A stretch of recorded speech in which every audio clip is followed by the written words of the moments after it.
Internet की दुनिया ना एक ऐसे पोशीदा निज़ाम पर चलती है जो हमारी डिजिटल जिंदगियों को मुमकिन बनाता है। आज हम उसी निज़ाम के एक बहुत ही दिलचस्प पहलू को समझने की कोशिश करेंगे कि आखिर अरबों डिवाइसेस के लिए इंटरनेट में जगह कम कैसे नहीं पड़ती। चलें इसमें ज़रा गहराई से उतरते हैं। अच्छा, तो ये सारी कहानी शुरू होती है एक बहुत ही आम से सवाल से। एक ऐसा सवाल जो शायद कभी जहन में आया भी हो। क्या कभी गौर किया है कि भाई एक ही कंप्यूटर के दो अलग अलग आईपी एड्रेस आखिर हो कैसे सकते हैं? मिसाल के तौर पर जब कोई अपने कंप्यूटर की सेटिंग्स चेक करता है तो शायद उसे 192.168.0.36 जैसा कोई एड्रेस नजर आए।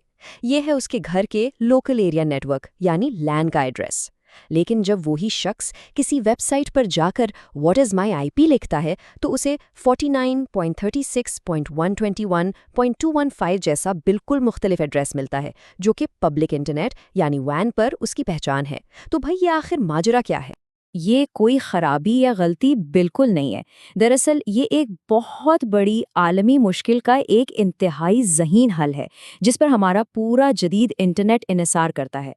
और वो मुश्किल है इंटरनेट के एड्रेसेस की कमी की। जी हाँ, आपने सही सुना, इंटरनेट में भी जगह महदूद है। जो सिस्टम ज़्यादातर इंटरनेट इस्तेमाल करता है यानी IPv4, उसमें तकरीबन 4.3 अरब मुनफरिद एड्रेसेस की गुंजाइश है। अब सुनने में तो ये तादाद बहुत बड़ी लगती थी, लेकिन आज की दुनिया के लिए बिल्कुल नाकाफ़ी है। इस मसले की शिद्दत का अंदाज़ा इस बात से लगाया जा सकता है कि अगर सिर्फ हिंदुस्तान की आबादी को एक आईपी एड्रेस दिया जाए तब भी ये तादाद कम पड़ जाएगी। तो फिर ये पूरी दुनिया के लिए कैसे काफ़ी हो सकती है? सवाल ही पैदा नहीं होता। और फिर ज़रा हमारे घरों में मौजूद डिवाइसेस की तादाद को देखें। अब सिर्फ कंप्यूटर ही नहीं, बल्कि फ़ोन, टीवी, घड़ियाँ और यहाँ तक कि फ्रिज और एसी भी इंटरनेट से जुड़े हैं। एक ही घर में दर्जनों डिवाइसेस हो सकती हैं और उन सबको एक एड्रेस चाहिए।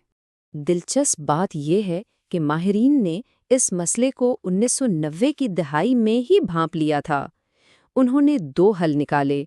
एक तो तवील मुद्दती हल था यानी IPv6 और दूसरा फौरी हल था जिसमें मौजूदा IPv4 एड्रेसेस को ज़्यादा होशियारी से इस्तेमाल करने की तरकीबें शामिल थीं। और यहीं से हमारे पहले सवाल का जवाब मिलता है। पहली होशियार तरकीब है पब्लिक और प्राइवेट आईपी एड्रेसेस का निज़ाम। इसे समझने का सबसे आसान तरीका एक बड़े दफ्तर के फ़ोन सिस्टम की मिसाल है। देखें, ये ऐसे काम करता है। जो प्राइवेट आईपी एड्रेस है ना, वो दफ्तर के अंदरूनी एक्सटेंशन नंबर की तरह है, जैसे 101। ये सिर्फ उसी दफ्तर के अंदर काम करता है और दूसरे दफ्तर में भी यही एक्सटेंशन नंबर इस्तेमाल हो सकता है। जबकि जो पब्लिक आईपी एड्रेस है वो पूरी इमारत के एक मेन फ़ोन नंबर की तरह है, जो दुनिया में मुनफरिद होता है और बाहर से कॉल करने के लिए इस्तेमाल होता है। तो दफ्तर का रिसेप्शनिस्ट कौन है? ये काम एक टेक्नोलॉजी करती है जिसे कहते हैं नेटवर्क एड्रेस ट्रांसलेशन या NAT। जब भी घर की कोई भी डिवाइस इंटरनेट पर कुछ भेजती है तो NAT उसे एक पब्लिक आईपी एड्रेस देकर बाहर भेजता है और वापसी पर जवाब को बिल्कुल सही प्राइवेट डिवाइस तक पहुंचा देता है। कमाल है ना? तो अहम नुक्ता ये है, पब्लिक आईपी आलमी, मुनफरिद और काबिले ट्रैक होते हैं, जबकि प्राइवेट आईपी मुकामी, दोबारा काबिले इस्तेमाल और नाकाबिले ट्रैक होते हैं।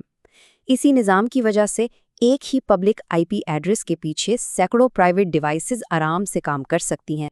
लेकिन कहानी यहीं ख़त्म नहीं होती। एक और होशियार तरकीब भी है जो पब्लिक आईपी एड्रेसेस को ज़ाया होने से बचाने के बारे में है, और इसे कहते हैं सबनेटिंग।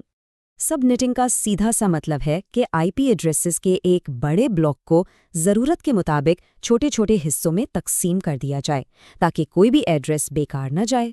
इसे समझने के लिए पिज़्ज़ा की मिसाल लेते हैं। फ़र्ज़ करें कि ये कीमती पब्लिक आईपी एड्रेसेस एक पिज़्ज़ा हैं। तो देखें, फ़र्क क्या है। फ़र्ज़ करें एक कंपनी को सिर्फ 50 एड्रेसेस चाहिए, यानी पिज़्ज़ा के 50 स्लाइस। पुराने तरीके में क्या होता था, उसे 254 एड्रेसेस का एक बहुत बड़ा पार्टी साइज़ पिज़्ज़ा थमा दिया जाता था। अब नतीजा क्या निकला? 200 से ज़्यादा स्लाइसेस ज़ाया। लेकिन सब नेटिंग के साथ उसे सिर्फ 62 एड्रेसेस का एक मीडियम पिज़्ज़ा दिया जाता है, यानी बिल्कुल ज़रूरत के मुताबिक। और इससे क्या होता है? ज़िया तकरीबन सिफर हो जाता है। तो इन सब का मतलब क्या है? इसका मतलब ये है कि हमारा पूरा ऑनलाइन तजुर्बा उन पोशीदा लेकिन इंतहाई ज़हीन निज़ामों पर कायम है। نیٹ اور سب نیٹنگ، یہ وہ دو جادوئی ترکیبیں ہیں جن کی بدولت ایک ایسا انٹرنیٹ جس میں تکنیکی طور پر ایڈریسز کب کے ختم ہو چکے ہیں آج بھی اربوں نئی ڈیوائسز کو جگہ فراہم کر رہا ہے۔ تو اس ساری بات چیت سے کیا یاد رکھنا چاہیے؟ سیدھی سی بات ہے، ہر مقامی نیٹ ورک پرائیویٹ آئی پی استعمال کرتا ہے، پورا نیٹ ورک ایک پبلک آئی پی شیئر کرتا ہے، نیٹ ان کے بیچ میں ترجمہ کرتا ہے، اور سب نیٹنگ پبلک آئی پیز کو ضائع ہونے سے بچاتی ہے۔ لیکن آخری اور سب سے اہم سوال یہ ہے کہ آخر یہ عارضی حل کب تک کام کریں گے؟